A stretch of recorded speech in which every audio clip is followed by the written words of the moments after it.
Liberty Nation with Tim Donner. With reliable polls revealing that upwards of 80% of Trump voters believe the presidential election was rigged, and the campaign rounding the final bend in a long court battle unless they score a string of victories before the Electoral College meets on December 14th, how are the people who voted for Trump and consider themselves patriots supposed to react and behave going forward? While the country locked down and boarded up to prepare for a Trump victory, which would certainly have reignited widespread urban violence of the kind we were forced to witness for months over the summer, there have been no reports of violence from Trump loyalists. But can they be expected to just sit still and accept the outcome? Joining us to consider this thorny question is our old friend and outspoken political columnist for LibertyNation.com, Joe Schaeffer. Welcome back, Joe. Thanks for having me, Tim. Well, it's a pleasure as always. So, Trump loyalists have proven that, unlike the left, they won't resort to violence to express their outrage at what the great majority of them believe was an illegitimate outcome. But how should they react? How should they react? And what should it lead them to do going forward? Well, obviously, violence is a no-go, and Trump supporters are smart enough to realize that. You're just giving ammunition to the enemy by doing that. But I will stress it is of vital importance that no matter how this plays out, worst case scenario, Biden gets in the White House, Trump supporters should not accept the results of this election. That is important. This would be an illegitimate election. There are too many questions. There are too many red flags that are being buried as quick as they can be buried. This calls into question all of our institutions if we allow this to go on. And it is just part one of a larger phase. I've written a series of articles this week about really the tyranny that is being imposed on this country. We've been told a series of lies since Jeffrey Epstein supposedly killed himself in August 2019.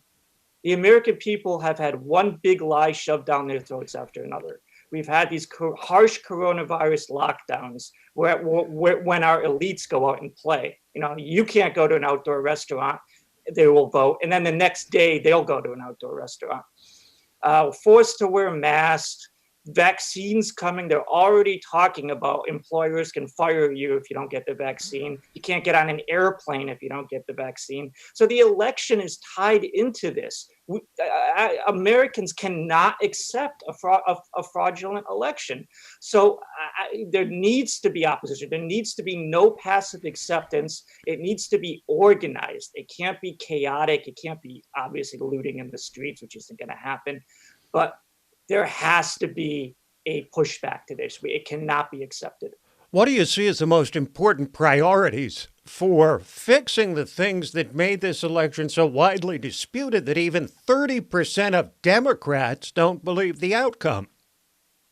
There's one thing that should be the main focus, and that is mail-in balloting. That opened up the whole can of worms. The voting machines are an issue, but right now, those were the voting machines used. I don't think you're going to prove anything in the next month or so about the voting machines manipulating the vote. You can prove the mail-in balloting vote fraud. It is so easy. We talked about this right after the election. I want to see those votes, those ballot dumps that came in at 5 o'clock in the morning in those key battleground states. Identify those votes. I want to know who they are. They should be able to do this. Start matching signatures. Look to see if these are real people, real authentic votes. Were they harvested the way Democrats do it? And that can be done, and they can prove that right now. So to me, but going forward, we have got to get rid of mail-in balloting. It opens up the fraud so easily. Let's go back to day-in voting, sensible early voting, maybe a week, 10 days at the most. None of this 4 weeks before the election stuff. And let's have you're a citizen. There are obligations to you. Get out and go ahead to the polling place and cast your ballot. Well, the attention of most of the political sphere, shall we say, these days, is on Georgia, where 2 Senate races will decide control of the upper chamber of the U.S. Congress. Do you have confidence that the two Georgia Senate races will be free and fair? I have no confidence in the Republicans whatsoever. Once again, they're bashing it in their typical loser party way. They apparently can't wait to get back to losing to the Democrats like they did before Donald Trump came along in 2016. Brian Kemp seems to be the poster boy for the phony Republican. You remember his campaign ads with the pickup truck, and he was going to round up illegal aliens. Well, now he's showing his true colors. He's an establishment guy. What they don't understand is the Republican Party is the America First Party now. It is not their party, and people are loyal to the America First cause, not the Republican establishment. Well, we now hear Joe Biden repeating his mantra about unifying the nation, Joe. It sounds nice, but is it even possible? After 4 years of unrelenting and scurrilous attacks on Trump by the political and media elites?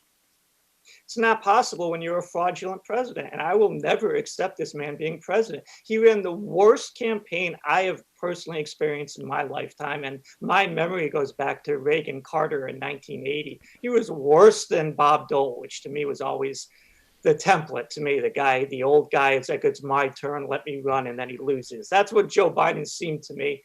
And we're supposed to believe he got 80 million votes, outperformed Barack Obama, with blacks outperformed Barack Obama.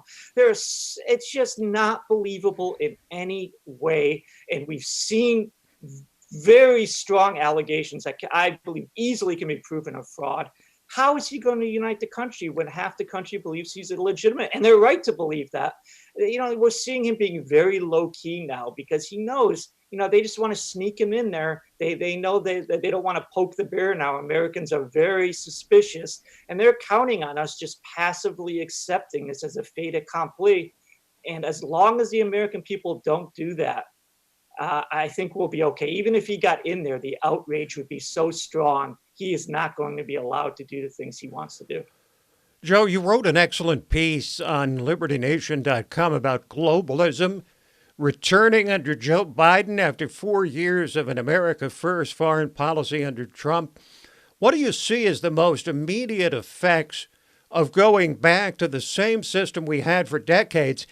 And is the Trump brand of nationalism likely to resonate again in future campaigns?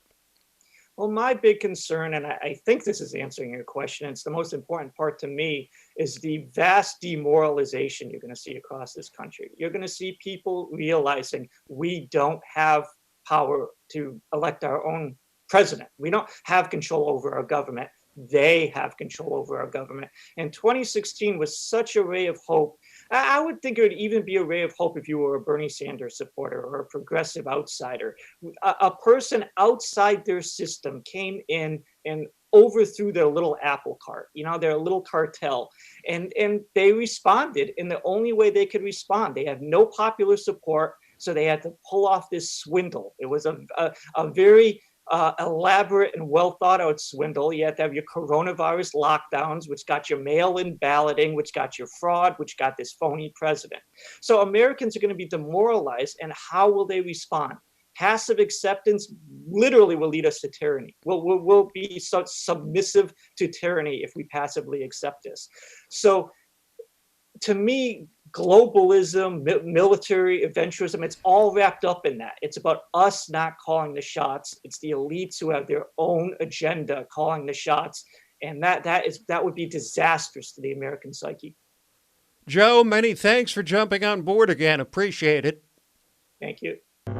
Stay ahead of the curve with LibertyNation.com. With one click, Liberty Nation delivers tomorrow's news. And remember, liberty. Today. All the time and everywhere.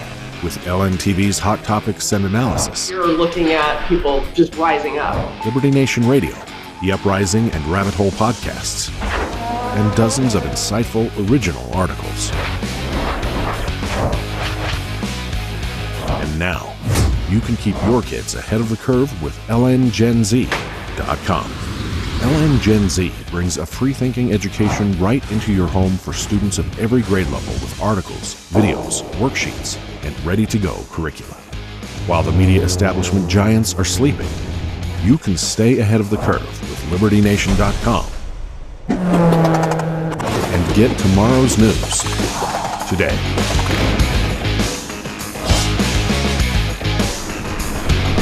Liberty Nation and LNGenZ.com.